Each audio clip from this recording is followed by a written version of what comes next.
Hello everyone, H.G. Nelson here, and delighted to welcome you to this tremendous cricketing cassette. Now you'll notice right from the top I'm talking very quietly because I'm in the Church of Cricket here in Nuruyutpa. I'm in the Ian Botham vestibule, and I've come to plead the case down on bended knee for the canonisation of St Alan of the Vulture Street end of the Gabba. That is our AB, that is our Alan Border, with the saint, that is big ST before his name. I believe he will become the first cricketing saint. That is the argument we put forward on this cassette. I believe we prove the case completely. If Mary McKillop is going to get the big ST before her name, I see no reason why our former great captain can't have it also. This is the quest. This is our quest. This is the grail. This is the trinity created by the three stumps at either end. But don't take my word for it, ladies and gentlemen. Let me introduce to you, here in the Ian Botham vestibule of the Church of Cricket in Nuruyutpa, the Bishop of Slaughtering for the Northern Victoria area, a position he's held for the past 15 years. He's also the chaplain of the Lithgow Abattoir, the High Priest of Pork, rampaging Roy Slaven. Welcome to the Church of Cricket, to the Ian Botham vestibule. How do you see St Alan's prospects? Yes, thank you very much, H.G. Nelson, and I welcome everyone to this auspicious and august occasion. Gee, where do I start with someone like Alan Border? I think what we have to do is find events that have happened that defy rational explanation. That would be the starting point. And then we look for, I suppose, what Wittgenstein would call the leap of faith in arriving at a reason as to why these events have happened. And I don't know if we have time now, but I'd certainly like to give one instance of an event that defies explanation as far as I'm concerned. I remember years ago when that very, very funny cricketer, Max Walker, Max, whose work off the paddock I've enjoyed for many, many years in Wide World of Sport, and he's certainly one of the great, I think, after-dinner speakers in this country, and a very, very funny bloke who's written many, many, many, many books. The first few I think he didn't write, but just put his name to, and the last few he's written, and I think they're much better. And I remember he was very, very anxious quite a few years ago in the early 80s because he'd lost his notes. He'd been writing a book, I think, or dabbling with an idea, just a concept. It might have been how to kiss a crocodile, I think it might have been. It was very, very funny. And he'd had most of it written out in longhand in an exercise book and had lost it. And he felt that he'd lost it in the dressing rooms at the SCG. This was coming towards the end of his career. And he was, I remember seeing him in 1983, he was still what he described as spewing over it because it was such a funny story, such a funny yarn, and he felt he'd written it very, very well. And I remember this was when Alan Border had just taken over as captain of the Australian cricket team. And I remember one afternoon just leaving, it might have been a match against the West Indies where Max was doing some very, very interesting commentary for, it might have been the Channel 9 crew. And Alan came up to him at the end of the day that Kepler Wessels had scored a century. Everyone thought that was an impossibility, but it did happen. And that defies, I suppose, rational belief that Kepler would get a ton. But Alan was at the other end, holding his end up and guiding him through it. Alan came up in the car park there at the SCG and said, Max, because I was talking to Max, as one does at the end of a day's long commentary, he said, Max, I've got something for you. And just passed over a package. Was an exercise book. And Max said, hello, thanks Alan, what's this? And opened it up. And it was his story of how to kiss a crocodile. Alan had somehow found it in the dressing rooms of the SCG. But as Max said, the book was pristine. The pages were whiter than they were when he had originally written it out. Not only that, the pages were lined. It was a lined exercise book. When he got it back, it was a botany book. There were no lines at all. It was just crisp, pristine white paper with his handwriting on it. And Max sort of went, why? Alan had walked away. He had things on his mind, other things to do. He had 10 other cricketers to be worried about, and of course Clive Lloyd's last fling as West Indian captain. He had a lot of things on his mind. No explanation given, and I tried to approach Alan about it later, and he said he just didn't want to talk about it. It was just one of those things. He found it was there, he gave it to Max, the book came out, it was an enormous success. That's one example, and there are many, of things, events, that just defy, I think, logical explanation. Football brains trusts. It's so hard for players to stay fit in summer. Sure, you can take them to Hollywood or Honolulu or Euro Disney, but this won't stop those lazy kilos larding onto the waistline. Now all your problems are solved, as Roy and HG are pleased to offer the football industry the Weary Dunlop Summer Premiership. This competition is much fiercer and more demanding than the winter go-round, and therefore keeps your side very, very fit. That's the Weary Dunlop Summer Premiership, the competition that lets all your squad play 22 rounds of home and away matches without ever having to leave the house. Oh, this Sporting Life and UNICEF proudly presents at the Head Breeder Speedway a night for all the family.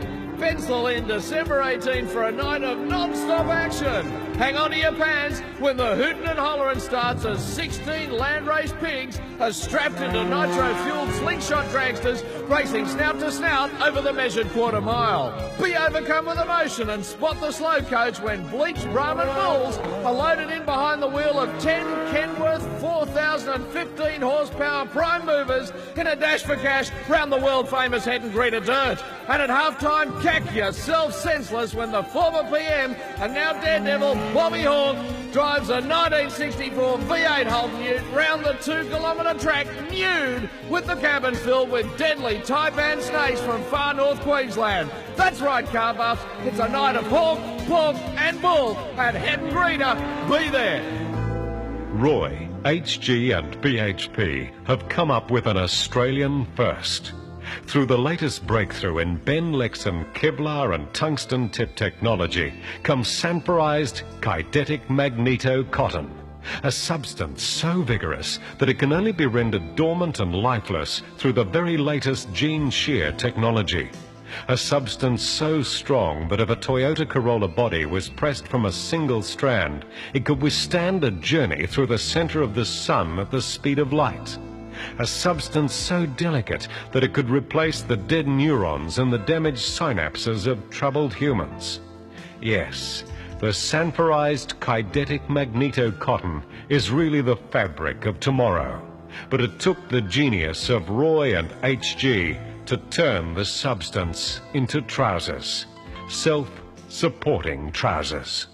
The first section of this cassette deals with the evidence on behalf of other people, and I would like to thank for letters of support, obviously Baby John Burgess, Richard Alston, Big Dickie Alston from the Senate has written a terrific note saying all the very best. We'd like to thank the North Coast Women's Collective and their Journey of Discovery team for their magnificent support. We'd like to thank John Bajorki Peterson, that's Joe's boy. Ding Dong Drysdale has written a beautiful note on some terrific letterhead for us. Nick from Ernie Sigley's wallet, I understand. The Mayor of Lithgow, Johnny Lim, sends his regards. Julian Clary's on board, saying simply all the best with the AB Sainthood job. And we'd like to thank the sales team from David's Car Sales in Charlestown on the Newcastle area for their magnificent support. And Roy, thanks for your thoughts as a senior lay cleric in the Church of Cricket.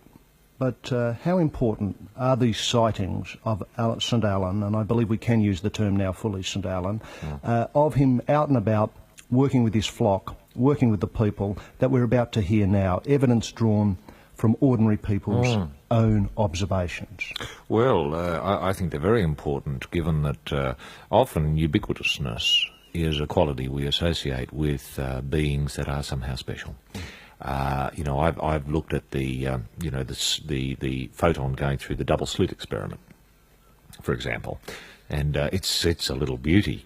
But to imagine that a human can act like a photon of light and be in two places at the same time. And I asked myself, is Alan Border a wave, or is he a particle? Or is he both? Now, if he's both, as would seem, as exemplified by what we're going to hear, i.e. people seeing him at the same time in different spots, with him doing different things, and it's not as if they're seeing half an A-beam, they're seeing the whole bloody thing, then I think this makes for very compelling evidence that our Alan is a special person.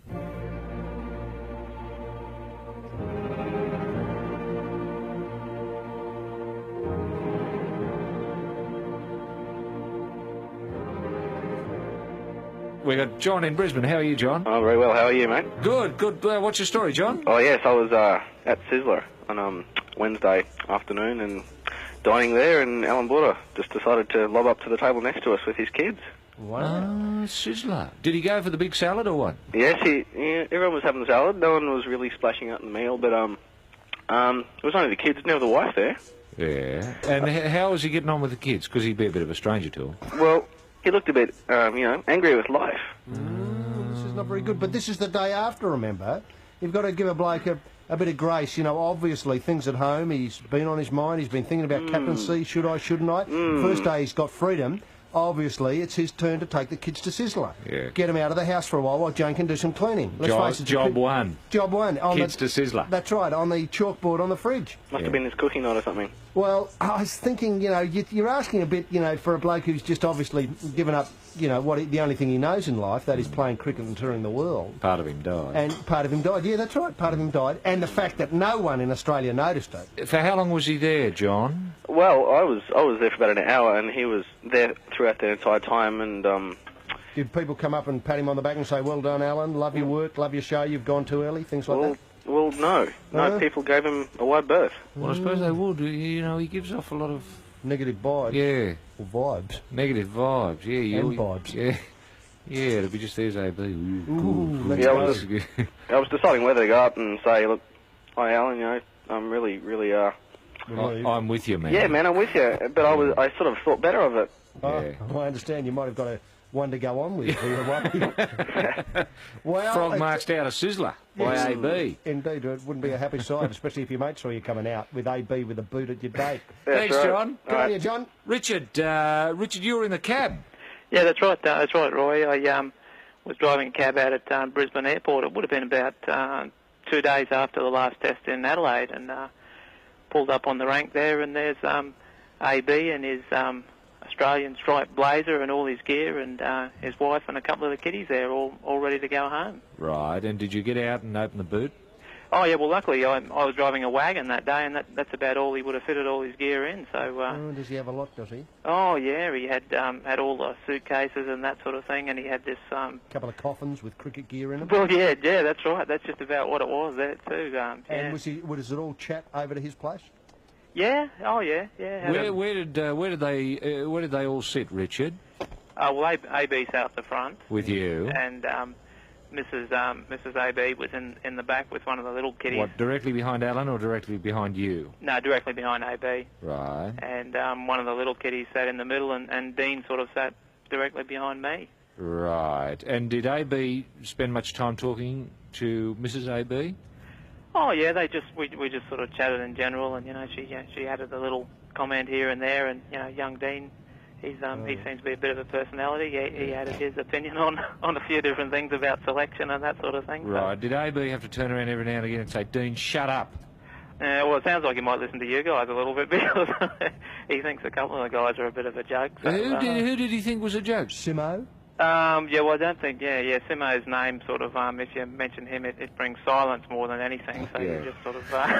Well, did you mention that to him at all, Richard? Professional. Did you say, how's Simo getting on? Yeah, well, I think his name sort of came up in passing, but, I wasn't going to ask him anything about the obvious things, and then you sort of sit there and think, well, what can you talk about? Oh, we've got to talk about the obvious things. So as soon as Simo was mentioned, sort of icicles appeared on his beard. Yeah, you can just sort of, I think Jane might have even mentioned, or maybe even Dean or something about, we're talking about who's going on tours, and, about who should be captain and those sorts of things, and I think somehow Simo's name came up, and sort of, you sort of a bit of a pause, and then you sort of think, oh gee, this traffic's bad, sort of thing. Yeah. Look, just going back to the names Dean mentioned that should have been weeded out of the team, can you remember who they were? Well, I don't think they're sort of a great fan of Mark Taylor's one-day ability. Oh, well, no, neither am I. Yeah, when we mentioned Dean on that. Yeah, when we mentioned the captaincy, it was sort of, I sort of thought, well, I'll put in my 2 cents worth, and I thought Ian Healy should be in there because out of the candidates, he's about the only guy that isn't sort of on the chopping block every now and then as far as form goes. What did AB think Well, of that? he sort of, he's sort of fairly diplomatic, but he did make the comment that he thought Taylor's form is a bit up and down in the one days, and he sort of basically said, he lacked a bit of go in the batting, that he doesn't get out there and get runs quickly. So. Yes, a bit like AB himself. yeah, but I think one of the things. Well, I would have bet money this week that AB was not going to retire, from what he said to me. Yeah. And I go along with the people who are saying that. He's been pushed. Oh, for sure. Simo pushed him. Yeah, it's an Australian tradition, though, isn't it? To get rid of our top players. They come towards their use by date, and the administrators who. It's like Arco and Quayle, isn't it? They're there for life. Who elected them? Who says to them it's time to go? The faceless men. Yeah, that's right. Richard, you know where AB lives now, obviously, having dropped him off in the cab. Yeah. Have you thought of going round and just knocking on the door and say, "G'day, Richard here again, AB, remember me? I just want to say I know where you're coming from, man, and all the best." Well, I don't. It's sort of a bit of a trek to get up there. I think he's picked the house purposely out there at Chapel Hill. It's sort of a bit of a zigzag driveway, and the house is set back type thing, so a bit of privacy in that. But I'd certainly, if I was in the area, leave a note in his letterbox, a note of support saying, well, we're all behind you.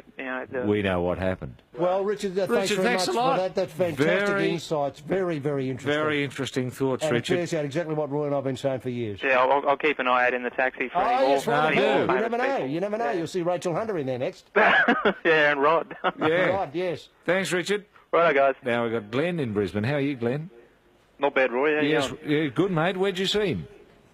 Monday at Indooroopilly Shopping Town. Oh, yes, the hardware section. No, the paper shop, actually. Right. He was carrying a roll of hose. I was just wondering what he was going to do with that. I thought He'd been to the hardware store. Yes, he obviously had. There's And a roll of Nylex under the arm. Yeah. And he was ducking into the paper shop to see how they were reporting this. Yeah. He's going to hang himself. Roll of Nylex, never been done before. The day before, you saw him the day before he made the announcement. Yep, no kids, just the missus. Did he look jittery at all? Did he look as though he had something on his mind? Yeah, not apart happy, from not gardening? happy. He's very dodgy looking. He wasn't pleased at all. He could giving everyone quite evil looks. Yeah. Well, he'd been unshaven at that stage, Yes, too. he was too, yeah. Because he didn't shave until the Wednesday. Ah, yeah. The Tuesday, I think. No, the Wednesday, I think it was that he had the shave. Yeah. So, did you see what sort of paper he got? Did you get the Courier Mail or what? No, I think he had magazines. Oh, right, something to read. Inside Sport? Yeah, probably Women's Day or something. Something to read while Inside Edge, that's the one. Inside Edge, yeah, something to read while he's watering the garden. Yeah. Yeah, that Nylex, was it... Green? Yeah, obviously No, it was green. a black. It was the stuff that lay underground. Maybe he's putting in a system. Reticulation system. Yeah, that's right, exactly. He'd be putting in a reticulation system. Budding style.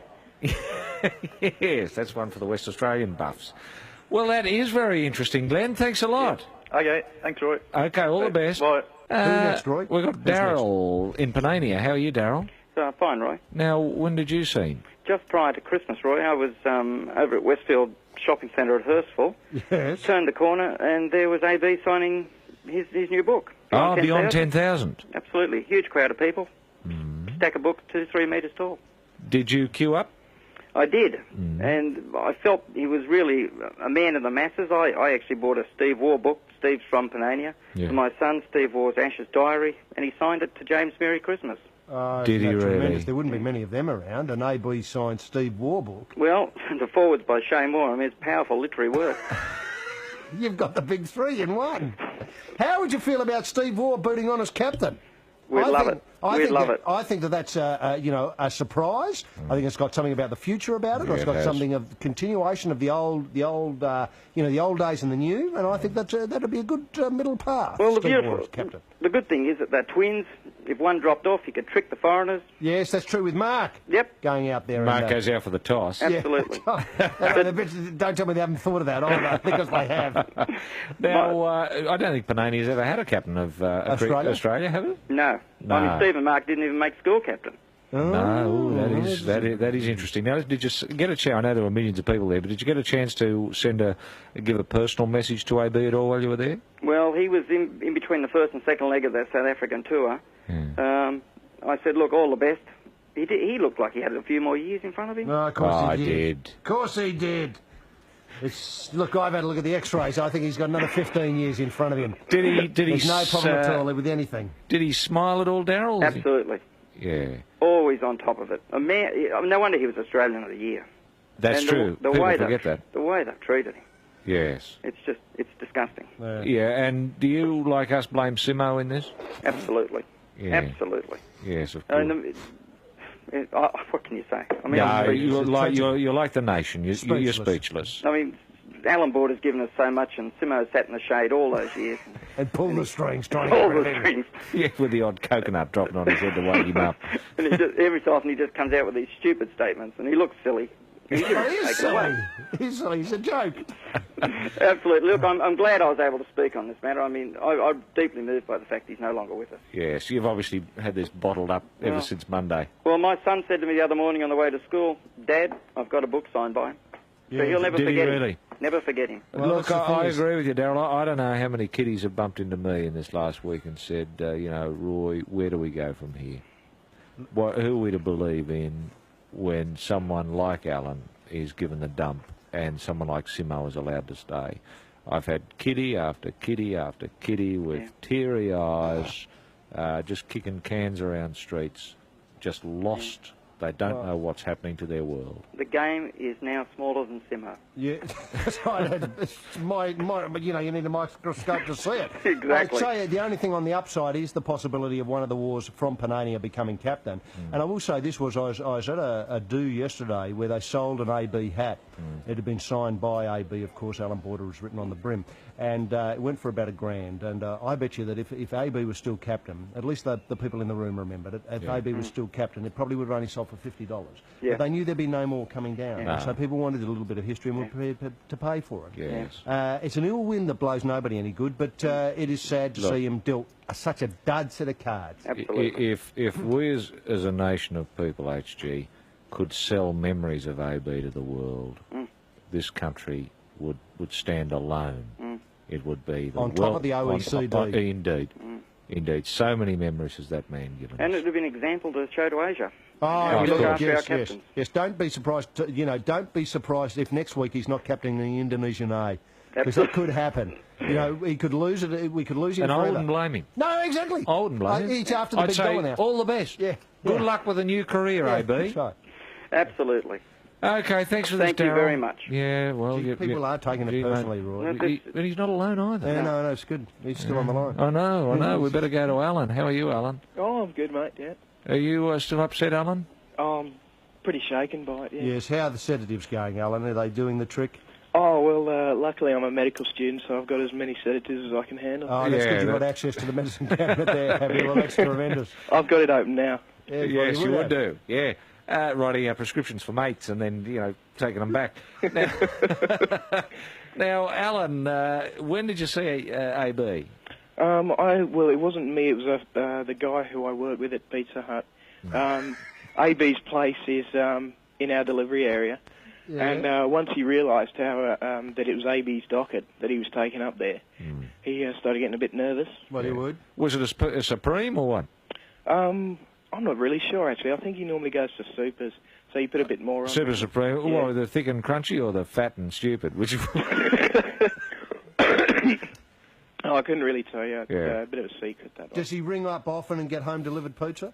Yeah, it's happened a few times. A few of the guys have been. I haven't been yet, but, just biding my time. Couldn't two of you have gone? Sorry? Couldn't the two of you have gone? No.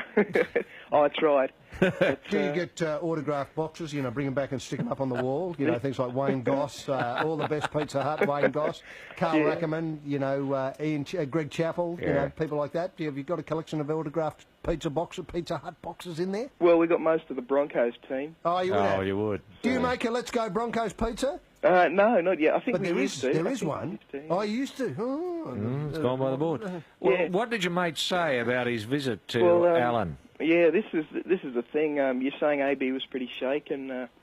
My friend went up there. He was nervous as anything. Yeah, what day was this again? This was Tuesday, Oh, the day. the actual day itself. Yeah, and he got up there and shaking a bit. Took some money out to give AB his change, and obviously dropped a bit on the floor because he was so nervous. Yeah. And AB simply said heads. very funny. I mean, how calm is he?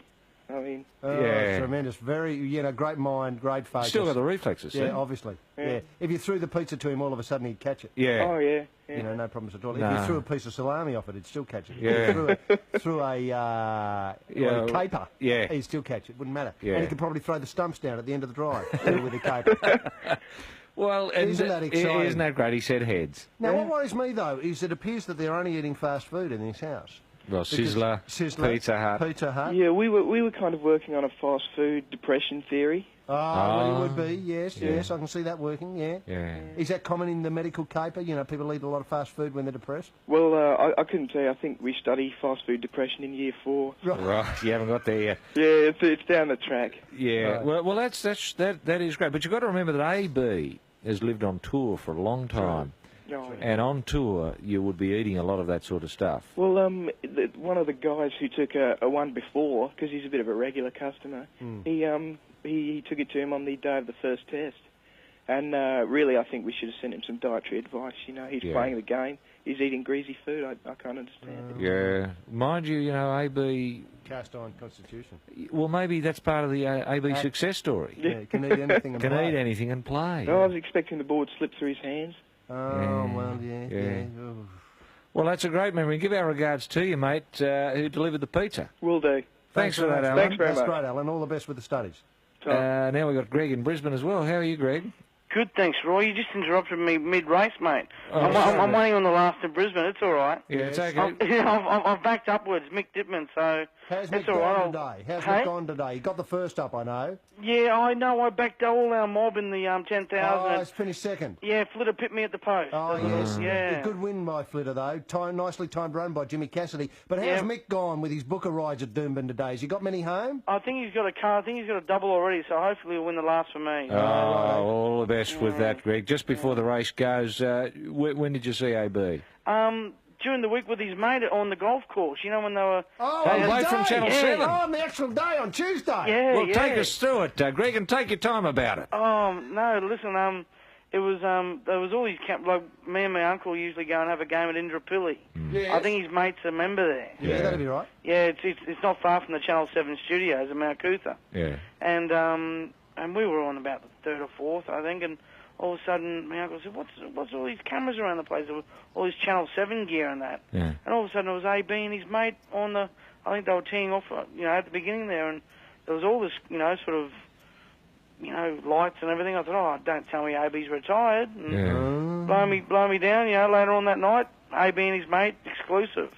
But hang on, I was given to understand it was during the course of the golf game with his mate that AB decided to pull the pin.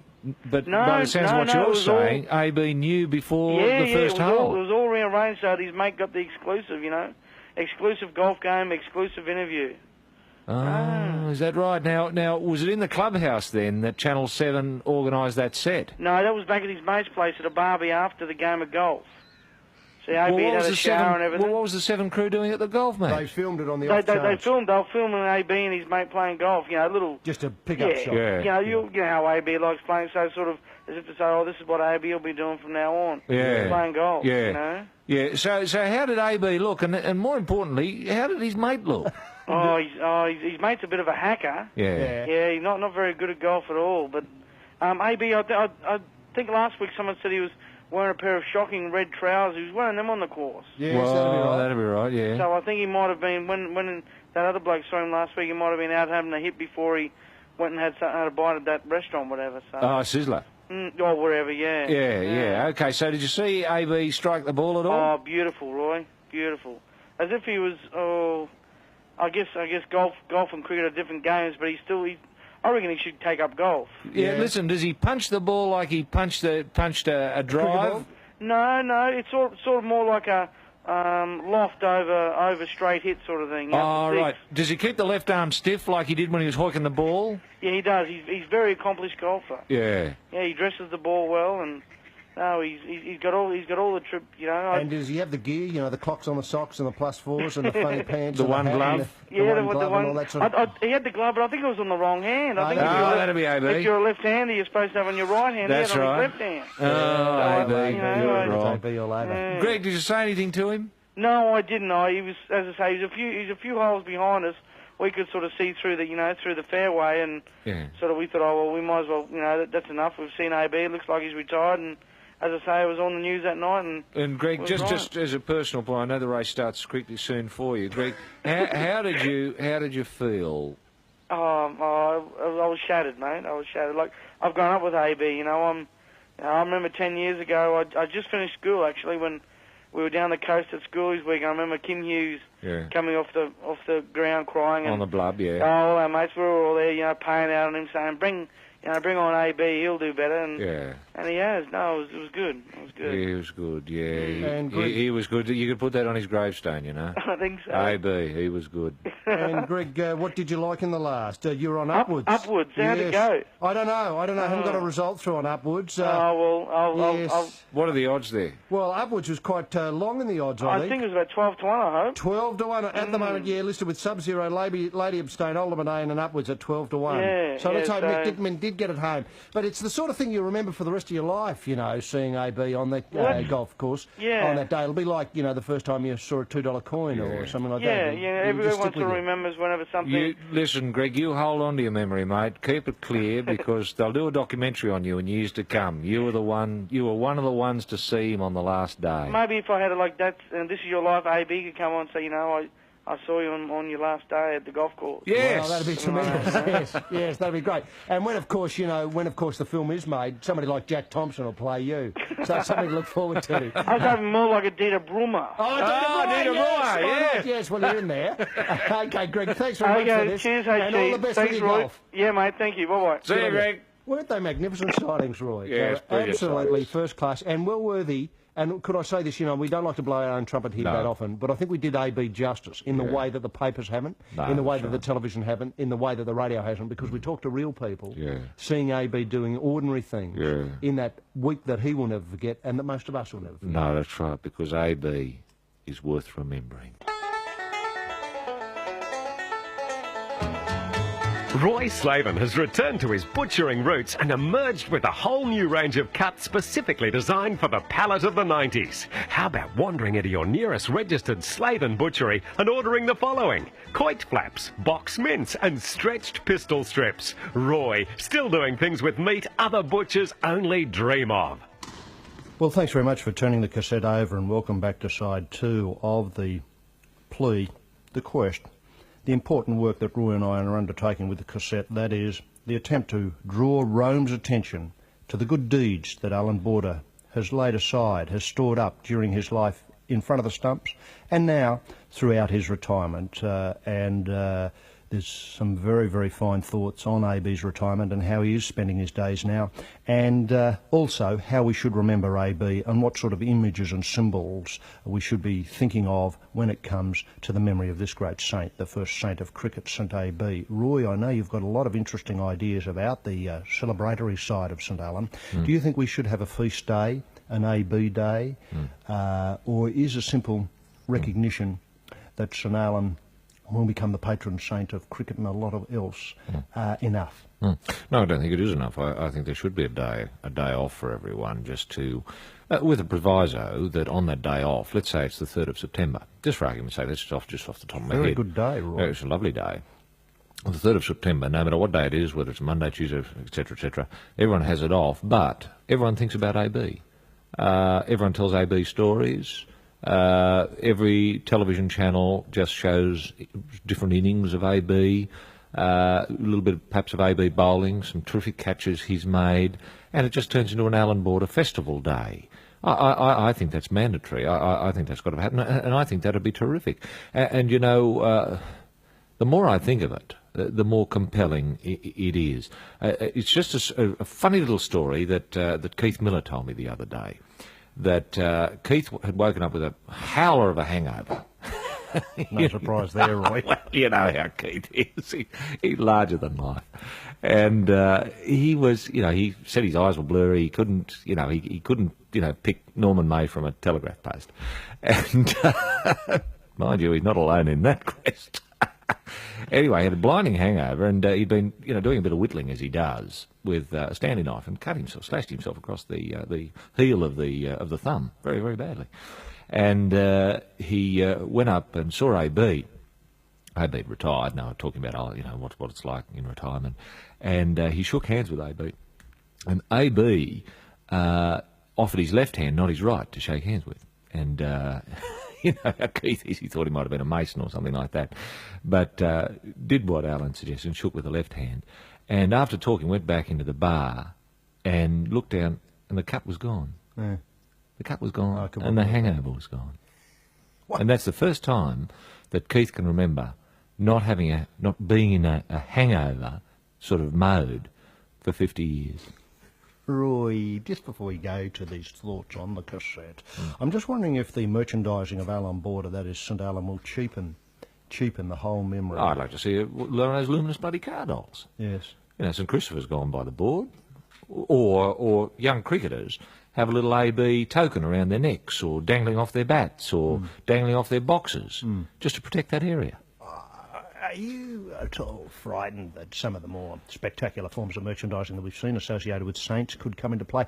I mean, without wishing to offend anybody listening to the cassette, is there a thought that AB stools might be on sale at various religious well, I know. I'd like a few of his stools in my garden. The King Tide Sleepmaker is so successful, you can't wake up. When Roy and HG were first alerted to this problem, they didn't know what to do. But with the CSIRO's help, this problem is history.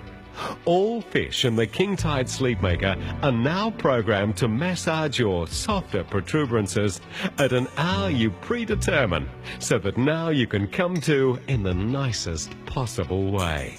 Before you drop off, all you have to say is, "Honey, have you set the fish?" It's new, it's racy, it's a game for viewers.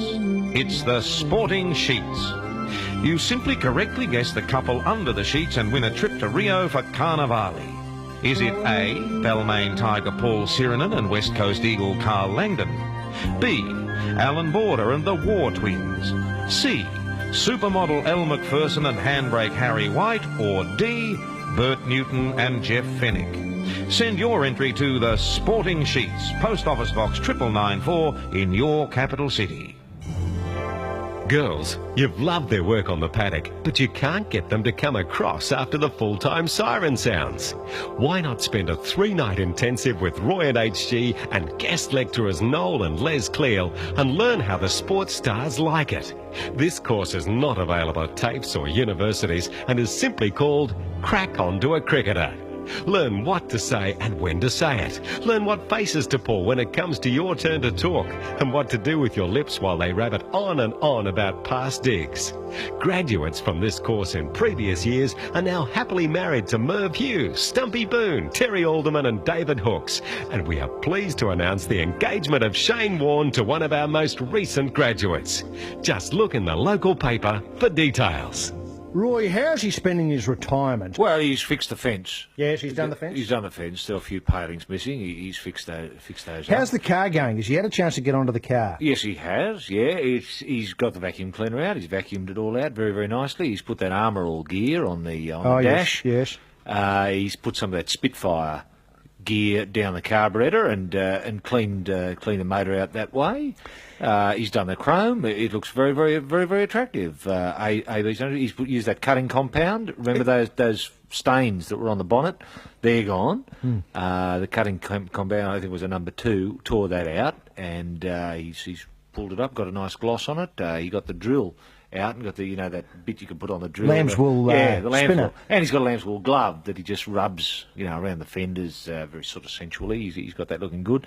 There was a bit of trouble with one of the with the guttering from memory. Too much leaf. Yeah, Has he gone down the downpipe? Well, the leaf guards. He's got a problem with the leaf guards. guards. Luckily, I think he's tweaked. There's a new leaf guard being invented, which AB's installed, and it's looking very good and working very, very efficiently. So that's good to see. He's used the colour bond, of course, so he doesn't have to paint it. So he's done pruning. You know the lemon tree that was in trouble up the back. Yeah. Well, he's got that fixed up. He cut out all the dead, and he's put a bit of urine around it, his own, and the nitrogen has brought back the lemons beautifully. So as soon as I can tell, they're going very, very well. Two questions. The list of jobs on the fridge store, is it getting I think he's any working his shorter? way through 'em. He's working his way through 'em. And is he happy in his work? You know, do you know what I mean? Is he sort of comfortable with this sort of lifestyle of just hanging about the house and doing the jobs as they come up on the fridge store? I think so. We had that reporting of a sighting of AB at the tool shop. Yeah, the hardware store. The hardware store. Yes. I think he's installing that reticulation system. Oh, so he doesn't have to water? So he doesn't have to water. Well, you can, but you can get a timer. Ah, yeah. And you just got to, turn it on, and the timer does the rest. Might blow it for 15 minutes and then stop. Any given time of the day you want it. Usually dawn, I think, is when AB likes to water. And he's got that black flex going all round. Bunnings style. With a little nipples that you clip into them. Yeah. Works very, very nicely.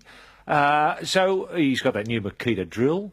The cordless that he always wanted, because he's got bored with having to put the extension cords. Yeah, so you can, get so the power out. That's right. So I think he's doing a lot of things that. AB missed out on a lot. We think when kiddies and older kiddies think of AB, they think, oh, the glamour. Always playing cricket.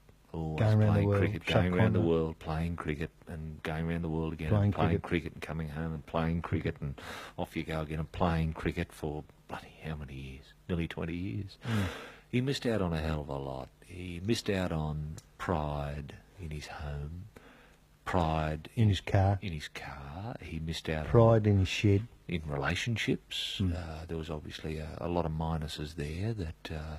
now the AB family feel they're living with a stranger.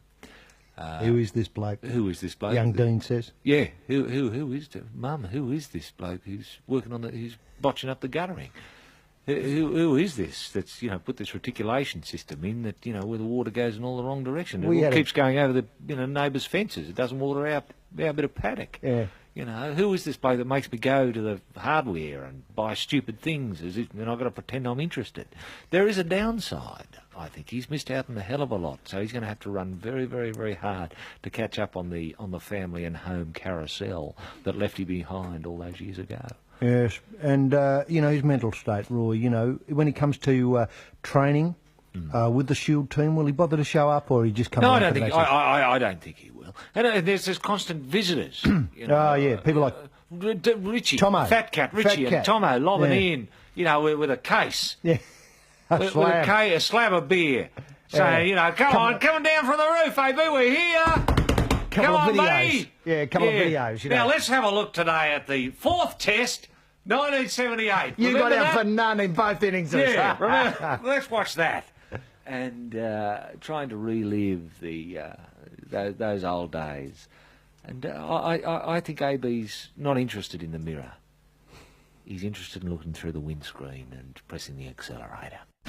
At last, from Roy and HG's Small Arms Factory in Kempsey comes a gun for all seasons. The McCracken Fiddler 1250 is precision engineered to the highest international standards. So much so that it can delicately remove the wing of a gnat at 400 metres, but so powerful that it can fell a fully fit male rhino on the charge from almost 3 kilometres away across the veld.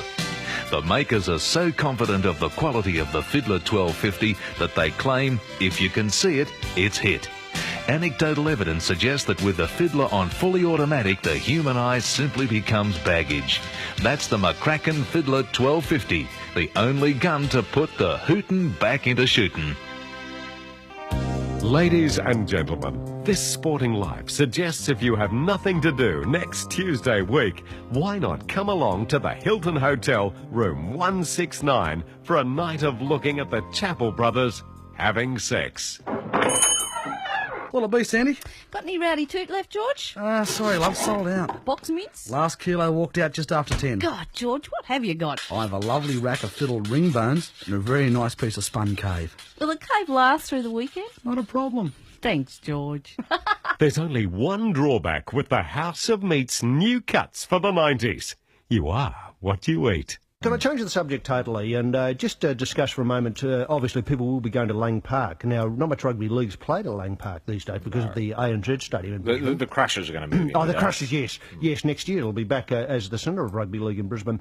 Now, obviously, a lot of people go down just to have a look at the Wally Lewis statue covered in the pigeon carpet. Yes. And spiders. And spiders. It's what, redbacks? Yeah, it's just covered in a gossamer now of bird droppings and spiders. But so it has a sort of interesting patina, doesn't it? The only thing missing is rust. But it'll come. Now, there's a lot of talk around Brisbane in particular of some way of, suitably marking AB's departure. And there has been a suggestion that another statue be built, this one of AB, and it's placed alongside King Wally at the Lang Park. Really? Which I think is a little inappropriate. Gee, that is an interesting thought. I'm just wondering if this could work, and would AB have to be, the statue be the same size as Wal, or would it be lifelike, as Wal's is, of course, or would it be sort of suitably small, or just a pocket sort of statue or something? I mean, and shouldn't it be better placed at the Gabba, or wouldn't it be better placed at the Sydney Cricket Ground, where, obviously AB had a couple of great knocks? He opens a can of worms. It does. He's an absolute can of worms. Look, I think really there's got to be some sort of stylistic consistency here in terms of scale. Yes. I have vivid memories as a very, very young kiddie and having a dinky toy and a matchbox toy. Oh, yes. And you couldn't play with both because you had a dinky mini minor was 8 times the size of your matchbox truck. Yeah, true. And so it made no sense. No. The world was just weird. I mean, it just didn't compute. Yeah, that's right. So you ended up throwing them both away. Now, I think if we're going to have an Alan Border, we've got to be consistent and have it the same scale as the Wally Lewis, if the Wally Lewis is going to make sense. But we have to ask ourselves whether the mark struck by the Lewis statue is the one for Australia. I personally don't think it's big enough. Yeah. See, I would like to think if we're going to do an AB statue, look, 10 years as captain, 20 years playing the game. 10,000 runs. 11,000. Sorry, yes. Oh. What what would you say, 4 times as big? Well, I'd like to think, I know the Earth's curved quite a bit, but I'd like to think if we had a statue, say, in Brisbane... Mm-hmm. You could see it from Mauritius? You could almost see it from Sydney. How? Now, that's a statue. How about Perth? That's a big ask. Yeah. It would have to be... Quite a bit bigger. Well, I think it'd poke through the stratosphere. But is there anything technically wrong or impossible about that? Oh, I suppose not.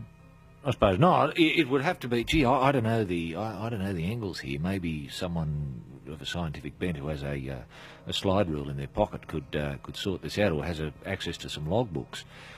But I'd imagine that the statue to be seen in Perth from Brisbane would have to be about 150, 180 kilometres high.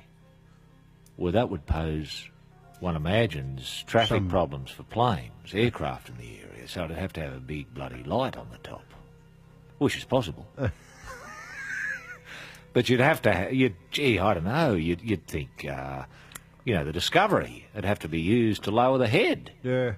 Wouldn't it? Well, the space shuttle. Yeah, I know what you mean, yeah. Well, to lower the head on. I think it'd be that's terrific possible. Use. I think it'd be terrific use of it, too. But you'd have to build a bloody bigger shuttle to fit the head onto it, to blow it up, to get it up there in the first place, unless you took it up bit by bit, which is possible. Like the nose one day and an eyeball half the next the nose. day. Yeah, half the nose, and then, well, that'd be a lot of work. But it would be an impressive bloody bit of a gear, wouldn't it?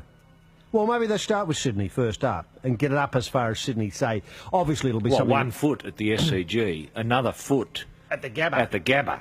And the whole that's thing. the sort of dimension I think we've got to look at. Yeah. Do you think the... Mind you, a statue that big, I think, could be seen from Leningrad. Is there anything wrong with that? No, I don't think you could see it from Leningrad. You'd have to put a mirror. No, you'd have to put a mirror somewhere. You'd put a mirror. There. You'd put a mirror somewhere. Yeah, so you could shine it there, back there, the other way of the light. Then you'd have to have it illuminated 24 hours a day because the people in Leningrad would see it. No, if it was sunlight here with a mirror... yeah, they could see it in the dark. see it in the dark. Yeah. Okay. Whereas dark here, they might have a problem, but if we have a big light on it, so the planes don't keep... banging into it. Yeah. Pinatubo style, or whatever the yeah, I know what you mean. You know what I mean. Because I think that'd be a disaster, and I don't think AB deserves, to be the reason why a lot airline of traffic airline has it. disasters. Yeah, I just don't think that's And right. underneath, would there be a shopping centre under each foot? Would there be a shopping centre, or? Well, I think there'd be opportunities there for merchandising, like maybe you could buy cricket bats. Or books. Protectors. Stories of AB's life. The Beyond 10,000 book, you'd imagine they'd move out of there pretty quickly, wouldn't you? Yeah, and I think people would come, Well, people couldn't avoid being there. From producers Roy Slaven and H.G. Nelson comes Argentina's first truly supergroup, Hitler's Cock. Tracks include Thank Heavens for Little Girls, Night and Day, Happy Talk, Everybody's Talking at Me, and the single that floored South America, Flirt Bitch, It's Me. Hitler's Cock, out now in Asia. You've got guests coming round for dinner and you don't know what flowers to buy. This is a bugger of a problem that has frayed many a pre-dinner nerve. The answer is simple. H.G. Nelson's Guide to Flower Arranging, the Slaven Way. Have the tongues wagging when the sherry is served with a wisteria, the port with a phytosterum, or the Wyndham Estate with a waratah. That's H.G.'s Flower Arranging, the Slaven Way. The last word in your night to remember. For the lover of life and for the thinker in the family comes from Roy the cassette, They Simply Call Me Dillip. Spend 4 hours of high-quality listening as Norman May gently probes arguably India's finest batsman of the late 20th century. With a stirring introduction from Ken Casellas, listen to Dilip Vengsarkar explain how he started in cricket, how he felt being named the Deloitte's Batsman of the Year in 1990, how he felt the day he first saw Sachin Tendulkar, and whether a cricketer's mind is too close to his body to ever know when to retire with dignity. They Simply Call Me Dillip. $14.99 at quality record outlets. Look, it seems that if the statue would be only to be seen from Sydney and Brisbane, it would have to be somewhere between 30 and 80 kilometres tall. Gee, that is a big gap. It is a big gap, isn't it? One's based on personal observation by an aviator. The other is worked out by someone with a slide rule using the angle of the Earth. So probably closer towards the 80, I'd go with. I reckon I'd go 85. Yeah, to be sure. Yeah. So you'd see the top of his cap. So you'd see the bottom of his chin. Yeah, I think you should be able to see the bottom of his chin. Yeah. If it's to be seen from Perth, and therefore one imagines Melbourne and Hobart, it's somewhere between 3,403 kilometres high. Very exact measurement. And someone suggested 30,000 kilometres. I don't think 30,000? Yes, I don't think that's quite right. That'd be through the ozone layer, wouldn't it? I don't know how far. No, the ozone layer is only about 30 miles up. 40 miles up. I'll speak. I think 3,403 kilometres sounds about right, doesn't it? 0.75, I think. Roy, so that's a fair statue. Yeah, well, gettable. Oh, it's gettable. Yeah. It's gettable. Gee, you'd see it from the moon. Well, the thing is, New Zealand would be able to see it. Of course they could. And then further out... They're constantly reminded of AB's dominance in Tasman series for 10 years. And also, you'd see it probably in Fiji. Now, I haven't got my distances right. Is Fiji more than 2,000? You might say Vanuatu. But certainly Vanuatu. Papua New Guinea would get a good eyeful. Yeah, they would. I don't know. Do you know what I mean? You'd have to go a fair way out, so you've got to go... You see it in It'd be Perth. good if you could see it, say, in Indonesia. Oh, you see it in Indonesia, parts of Indonesia. Timor, East Timor would see it easy, because you've got to remember that 2,000, you're getting it from Brisbane to Perth. Yeah. So you draw an arc on your compass, you assume all those places. You might get it out in Tahiti. Gee, would be able to see. Wouldn't that be good? You might just see his cap. Yeah, just the top. Just the green baggy. That sort of gumnut thing in the middle of the baggy, the top. That's all you'd see. But then local legend would, graph about the baggy green and stuff. Baggy green, yeah. Well, that is tremendous. And what? Well, see that if it's 3,403, I don't think that's too big an ask. Yeah. You'd probably construct it out of steel or aluminium, wouldn't you? Steel frame, box girders, and aluminium plate. That'd be my gut. That'd be my instinct on this one. With a hell of a lot of cable. Yeah, holding it down. How about hardy plank? Could you model that well enough? But remembering, of course, that, with a statue that high, that an area that looks round would be totally flat. Do you know what I get? Do you know what I mean? Oh, like if yeah, you it's did got to go around somewhere. Yeah, but what I mean is across the front of the nose would be about 2 kilometres long. Or wide, should I say. More. Yeah. So as you've got a lot of hardy plank could go across there. Yeah. It would only be when you began, and it would gradually turn. Yeah. Might take, 2 kilometres to turn to bend round one side of the nose. Yeah. You know And there are a couple of other things here, too. If we did get the statue up, it'd be good if it was somehow functional. Like... What, people climb up in it? Well, no. I'll always remember AB playing a cut. You know that sort of square drive? Mm-hmm. That was the shot I'm most familiar with, that I'll always go to my grave, or think, as soon as AB's mentioned, I'll think of that square drive. Wouldn't it be nice if the statue could move? Well, I think this is far too much. I don't believe. I could be proven wrong, but I don't think technology can move something 403 kilometres high and have it come to attention. Like... Oh, no, the legs wouldn't move, because his legs didn't move when he played that shot. So they're just the top. It's just the two arms and the bat would move. Yeah. It's a big ask, I know. Yeah. It's a big ask. But would it do it in something like a day? The shot would be completed in a day? Well, you could use it as some sort of seasonal clock. You couldn't do it in real time. Maybe, no.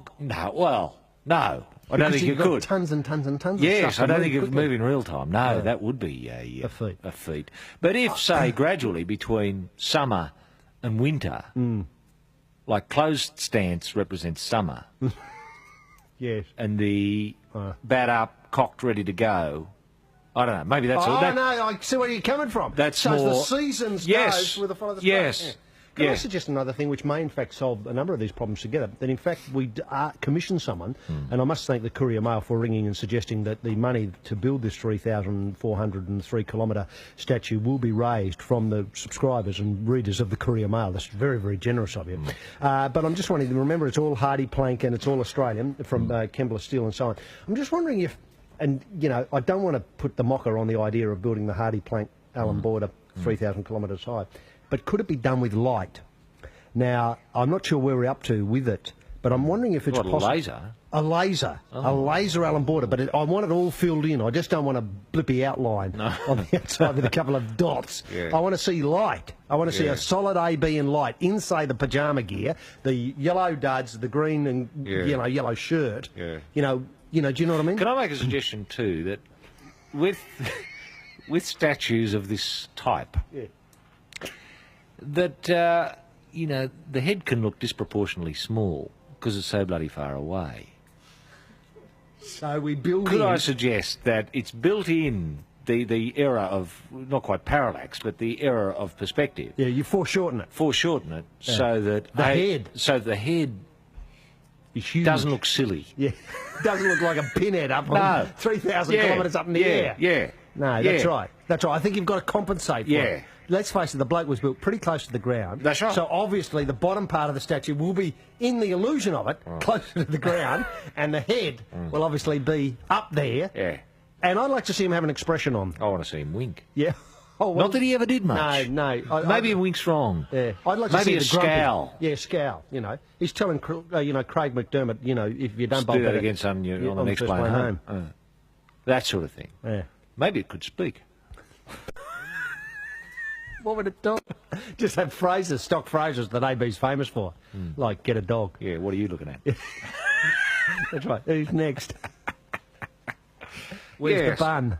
That's all. Well, I think that's all fine, but I love your the suggestion of it though. Just a painting, a sculpture in light. Yeah, I think that's the modern way. A sculpture in light, but we'd have to get access to. It'd be an intergovernmental thing because you'd have to have one of the guns, the light guns, say Vanuatu. Oh, I see what you mean. Yeah, Auckland. Yeah, and they'd be projecting up over the one sky. in New Guinea. Yeah. Yeah, and they'd all have different colours. They'd all have different colours, and it'd all just fuse. But wouldn't it be good? Just no matter where you are, you always know where you are, because you're relative always to AB. That's right. If you're stuck in the desert. Where the bloody hell is this? Hey! Thanks, AB. Now, what would happen if a cloud... AB saves another group. Yeah, and what happens if a cloud's over?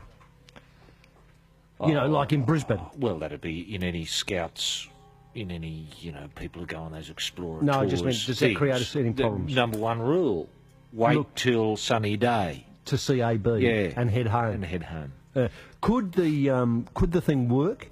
Could the, if we had the sculptor in light, would it be able to be, obviously it would be difficult in the daytime to run it, but every night it would come on. Yeah. And once you switch the cannons on, would it be possible, even if it was overcast, to get an effect? I think you'd see something, a smudge, something like that. But if it is in light, it could play the square drive in real time. Yeah, that's what I mean. That's where I got the idea And the from. hook shot. Oh, all that, hologram style. And maybe roll the arm over, as he did. Yeah, and talk. But wouldn't that be great? Because you'd have the illusion, say, if you were at Alice Springs, of the bat coming out and going over your head. If he played a pull shot. Yeah.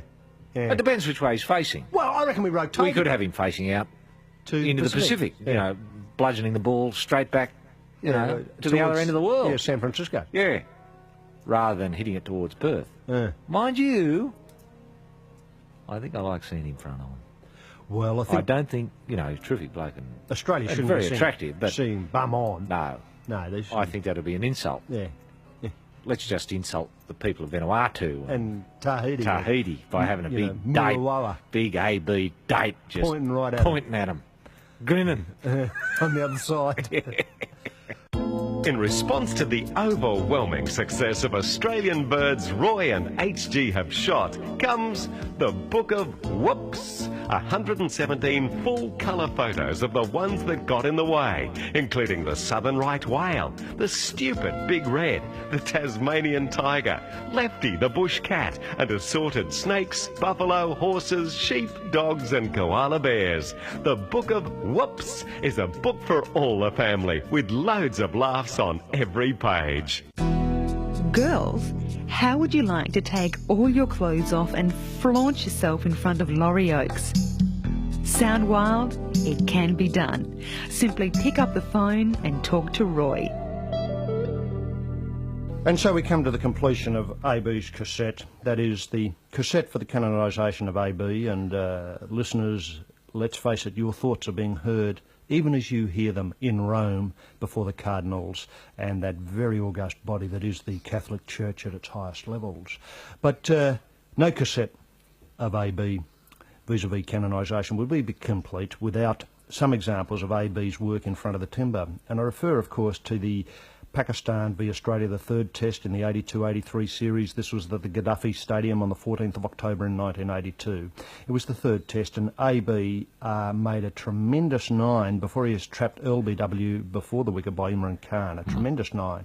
This is the so-called innings of the two broken arms, in which AB simply strapped the willow to the flute and went out and prodded away for the best part of an hour and a half, keeping Imi at bay, until finally Imi got one through the flute guard and hit the leg. I thought it was a bit high. I thought it was a bit high on the leg roll or on the knee roll, should I say, and I certainly think it was going down leg side. But Roy, you've had a look at that incident many times. You were there at the ground. Did you think he was out for 9? No, I didn't think he was out. I thought there were dark forces operating there. But it was a tremendous knock from Alan, and I said so at the time. I yelled out of the commentary booth. I just lifted up the window and poked my head out and said, "Alan, tremendous knock." And he looked up at me. And you know how some people's eyes, when there's something special about them, have a sort of glow about them? Yes. And in a light. Yeah, they glowed. And it was as if I couldn't focus on his eyes. I could only focus on the spot above his eyes in the middle of his forehead. And I could swear I could see an eye there. And it winked. Then, Roy, we come to that tremendous, the so-called Brown innings of Australia v England, 82-83 third test, Adelaide Oval, the prettiest cricket ground in the world. This is the match in which Alan laid a second pitch alongside the already existing pitch prepared by the curator there, and he laid it in a mere 26 runs. He was caught Taylor behind the stumps, bowled Pringle, a tremendous ball. It was a miracle ball. I said so at the time. It's a miracle ball. It did or a Jaffa, as some would call it. Indeed, it did a lot in the air, it did a lot out of the hand, and the pitch, I believe it hit an indentation on the second pitch and jagged back onto the what we call the wicket area, and then clipped the top of the bat, and obviously taken behind. Roy, once again, you've had a look at that dismissal. It was a tremendous innings. It saved the test for Australia. This was at Adelaide, wasn't it? Indeed, a miracle innings in front of the big spires at St Peter's. Yes, that's right. And I remember I spoke with Alan after that innings, and I said, how was it out there? And he said, oh, Roy, you know, I don't... look, I must use the language he used. He said, Roy, I fair shat myself out there. And... and he meant it literally. And it's interesting, if you do go out and take up the left-hander's stance out there, you'll find two little patches of the pitch where, I mean, you could put Roundup on it, you could put anything on it, you can't kill it. It's verdant. It's just lush. It's lush compared to the rest of the pitch. Green. And there are two spots from the day Al's trousers exploded. A bit got out. Roy, and the final evidence I'd like to tender is Australia v India, the first test at Chidambaram Stadium in Chippakur, Madras. It was a tie, and I believe that this was a peerless performance simply using the buttocks. He got 106, bowled Shastri, caught Gavaskar. Yeah, he went out without a bat, didn't he? He did. He just went out there and realised it was too far to walk back. He just backdoored the ball. Indeed. Botted it around the oval there. Tremendous sight. He got a lot of runs down the leg side. There were a lot of LB appeals, but they were all too high. Oh, they were far too high. I mean, if you're hitting a crack, you're not out. Indeed. Even though Alan Board is short. I believe his date is in line with the top stumps. Top bail. Yeah, indeed. Yeah, with the bail. Bails on top there. But when you look at that terrible attack, they had Dev, who got none for 52. They had Sharma, a joke of a bowler. He botted Sharma everywhere. He did. Singh, none for 135 off 39 overs. Yadav got amongst the wickets, but that was late in the day. Shastri, a simple one, and guess who it was? No, he caught, actually, I lie there. Shastri got one for 161. Srikanth got none for none. So it was a very, very tame attack. But AB made the most of it. The batless innings, a brilliant innings, and once again, a miracle of an innings. Yeah, it was a miracle. It was a miracle. Anyone, you know, that short, who can just lead with the bot for 100 runs or more, I mean, it is miraculous. I think I'm right in saying Wisden have recorded it as the only batless ton. Yeah, the only full-dated ton. I remember, I don't know, I think you might have been with me when we had a look at his date that night. And I don't know about you, but if you looked at it in the half light, his bum just looked like St. Peter. Didn't it? With the keys dangling down. As a bit of loose flesh that had been prized off by a very, very vicious capital there delivery. Yeah, and at least I think it's not that I've seen St. Peter, but it's how I imagine St. Peter to be. Was a saint anyway. Indeed, and so, Roy, with those three innings concluding the evidence that we tender before the Church of Rome, I'd like to thank you for your support in getting this off the ground. I know you've put a lot beside. You know, you've feud with AB over the years, the fact that he stayed far too long at the top job, the fact that he's basically a hopeless cricketer and should have stuck to some other sport.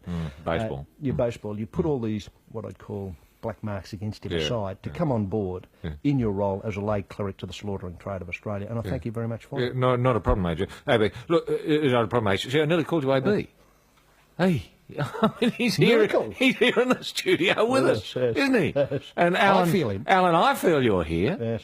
And Alan, you know, I know you're here in front of me, and I'm not saying anything you haven't heard me say to you before. Yes. But any bloke like you who had as little talent and who'd obviously selected a sport that he wasn't really made for, you know, being too short and too slow and too stumpy and what have you, it was a miracle that you survived. It was a miracle that you went on to, you know, have an average of over 50.